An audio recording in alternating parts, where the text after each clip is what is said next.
Welcome back to the second shelf of part 2 of my shelfie tour. Thanking everyone for getting me above 300 plus subscribers. So let's not waste any more time and dive right in. So beginning here on the left, we have the Masks of Nyarlathotep Gamer Prop Set. Once again, for those who are Call of Cthulhu fans or general RPG fans, I'm not sure of anyone who is not aware of this wonderful box of goodness here. But for those who are not, what it is, it's a lot of realistic props that are provided to you for the wonderful, masterful campaign, Masks of Nyarlathotep for Call of Cthulhu. If you're going to run it, and if you can afford to get this, or even better, split the cost between your players, if you want to get as immersive as possible within the Masks campaign, I can't recommend this enough. It can be purchased through the H.P. Lovecraft Historical Society. They do ship all over the world. I know shipping can be cost prohibitive. There are other ways to get it over there besides through them. But no, ultimately, it's worth it. It's definitely worth it if you're going to commit to running and finishing this campaign. As you can see next to this is The Hungry Dead. This is the book. Well, actually, it's the cover of the book that Jackson Elias ends up writing about your adventures in Peru, which is part 1 or a prologue to Masks of the Masks campaign. And what they provide you is this little cover here that you can put over a book. But know that the only cover that fits are those made by Arkham House, which are relatively rare. And I understand how, when at the time they made it, they may not have been so rare. But if you're looking to get something that it fits perfectly onto, those are the books that you want. Otherwise, you can find out the dimensions of the Arkham House books and try to get as close as possible to kind of get this immersive part of the prop set into your campaign. Next to this, we have the Horror on the Orient Express box set. This was a Christmas gift from my lovely and beautiful wife. This was a surprise to me. She was able to get it from a collector for a relatively decent price, far below what it's currently going for, so I'm very grateful for that.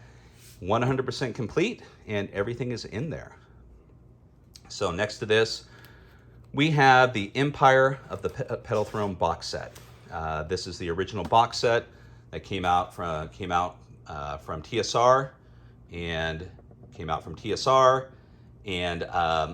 M.A.R. Barker in the 1975, the first setting for Dungeons and Dragons.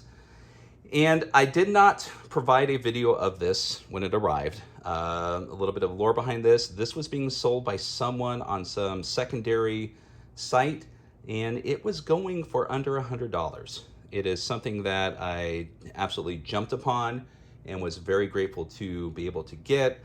But the day after its arrival, that is when the horrible news about M.A.R. Barker and his past was exposed to the world, and it felt inappropriate to, essentially put the focus on this at the time of that. It still kind of does, but, such is life. And once again, not going to focus too much on that. If you want to know what the issue was with M.A.R. Barker, you can find it all over the interwebs and the Twitter. But enough said about that. Primarily don't want to focus on him, but just, on Tekkamel itself. Some other things that arrived also was the reprinting of the rule book, along with some very beautiful maps. And it was something to behold when it arrived before the news broke. And technically it still is. I don't bemoan anyone who wants to continue playing within Tekkamel and utilizing Empire of the Petal Throne, but nor do I bemoan people who, absolutely do not want anything to do with it anymore due to the horrible revelation. So, moving on from there, we have kind of tucked in here. What do we have? We have AZAG, which was something that I purchased through LFOSR, a wonderful little independent site that sells OSR materials from independent publishers, creators, and authors. It's a wonderful site. Check it out. I did a video walkthrough of this if you'd like to learn more. And kind of push that in here. Next to this, we have the OSR Source Collection. This is a collection of old pamphlets and zines for the early days of RuneQuest. They look like they were printed on Okidata line format printers, and they read like that. It's an interesting glimpse into the past. Not 100% sure how usable most of the material is in there, but it is definitely worth looking at from a historical point of view. Next to it, we have the SCP, the tabletop role-playing game. So this was a gift provided by Keith from Titterpigs and Rolling Boxcars. I've tried to dive into it. It's very hard to read. I know that they're working on a second edition that might have a little bit better layout and a lot easier to digest. But I mean, as much as I enjoy the concept of SCP, I'm just not sure yet if this is a playable game in its current format. But different strokes for different folks. Everyone has an opinion. And then we'll slide over here. Just a little bit more. Next to this, third edition, the third edition core rulebooks, Monster Manual, Dungeon Master's Guide, and Player's Handbook. Well, technically it's 3.5. The reasons why I picked up these was my son and his friends, they wanted to explore other versions of D&D, and one of those was 3.5. We had an absolute blast making characters for it. There is an adventure set up. Unfortunately, we're focusing on other things. They want to finish their Curse of Strahd campaign, but looking forward to diving into that with them. Next to this, we have the Spy Game. This is a 5th edition setting and rulebook for playing spies, utilizing the 5th edition rules. What more to say about that? It looks like it's fun. It's definitely something that it's a different take on 5th edition rules, and something that can kind of, if you're looking for something different than Dungeons and Dragons 5e, but want to play in a different genre. Now, I am not of the camp that feel like 5e can do any genres. I do have a couple issues with this. That being said, it does do a decent job utilizing the 5e rules within this particular setting, but I still feel like you can't 5e everything. You can provide settings that work within what 5e is designed for, but when you start branching out into different genres outside of the fantasy/fantasy superhero aspect, it can get a little bit iffy, but some people can, some people can't. So what do we have here? We have a variety of zines.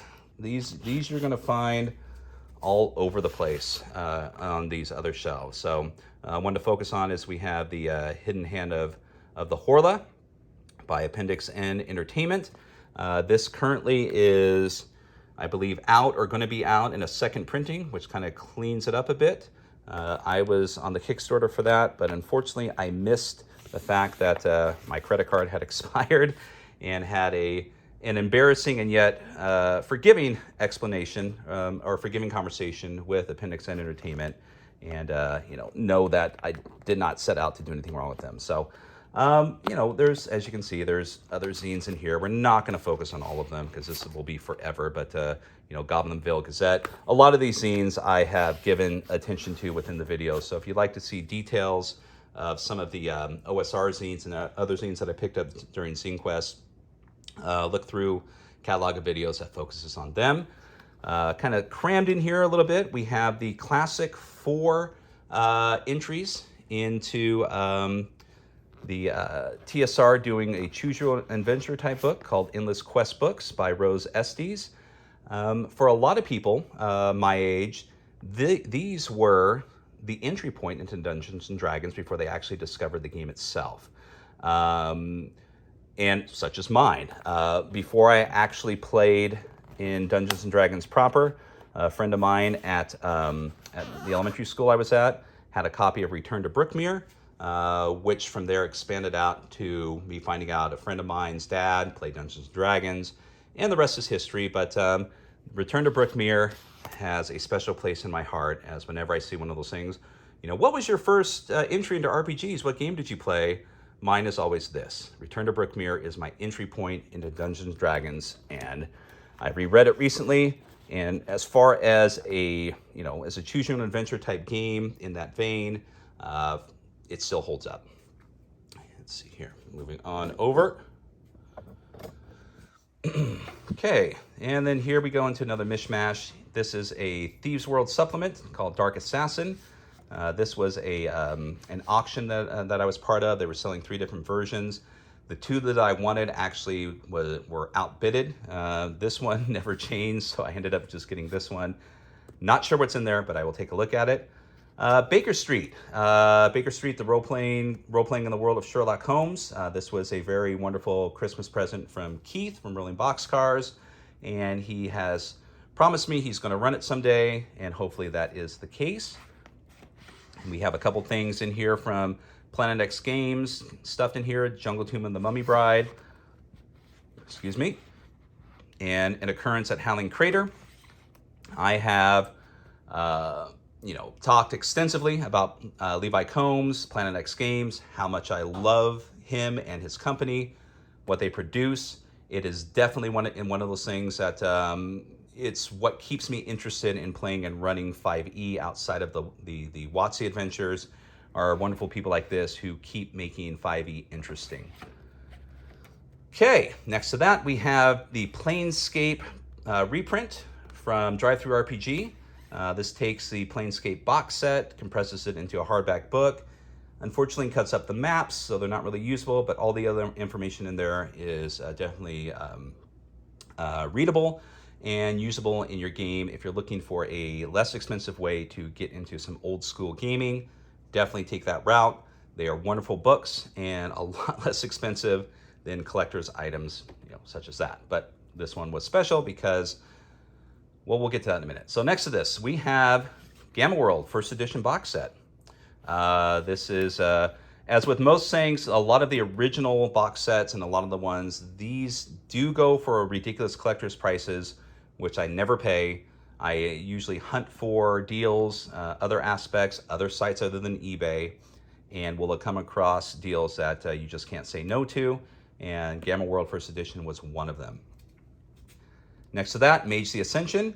Paul Mitchener from Liminal and Tweedmeister on Twitter. He was getting rid of several books from his collection.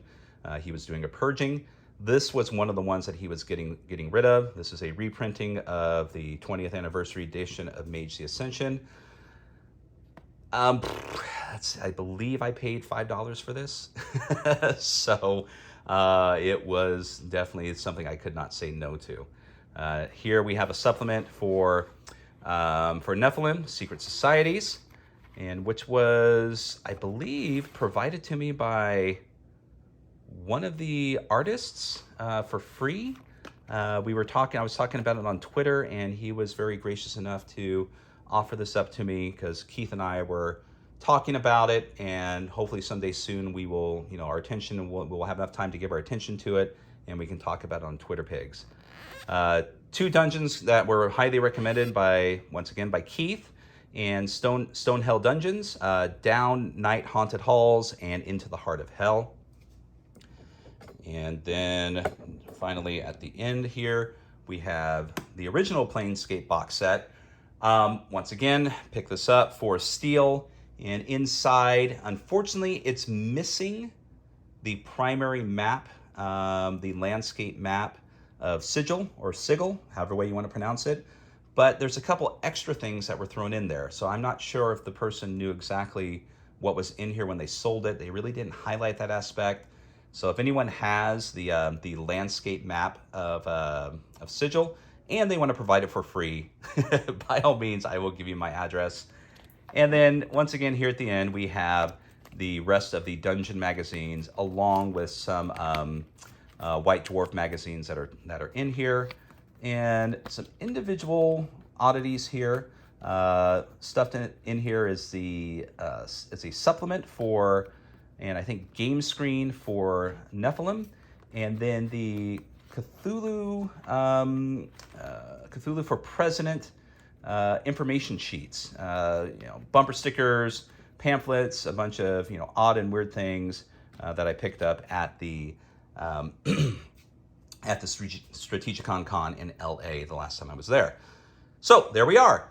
That is shelf number 2 of part 2 of my shelfie video. So my throat is getting scratchy, I'm getting dried out. So we're gonna take another extensive break here, gonna have some water, and then we will get down to shelf number 3. See you soon.